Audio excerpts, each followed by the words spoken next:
Tingnan nyo mga loves.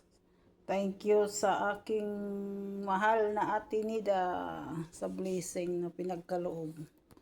Galing ako doon sa kanilang bahay. At naiwan ko yung 2 peanut butter at saka milk na binigay niya. At saka meron pa yun siyang binigay. Naiwan ko doon. Yan. Itong nadala ko. Dami pa. Meron pang isda na isang supot. Yun. Enjoy kaming mga Pilipina doon sa bahay ni ate. Nagkainan. At talagang nabusog kami. Kinain ko talaga yung pusit. Ang sarap ng pusit. Maliliit pero ang taba. Mabihod. Ayan po ang blessing galing kay Ate Nida. Meron pa sa baba na isda.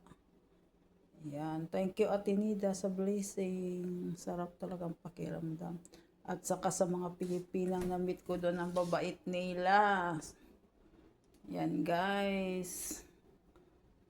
Si ate yung nanay-nanaya namin ditong lahat.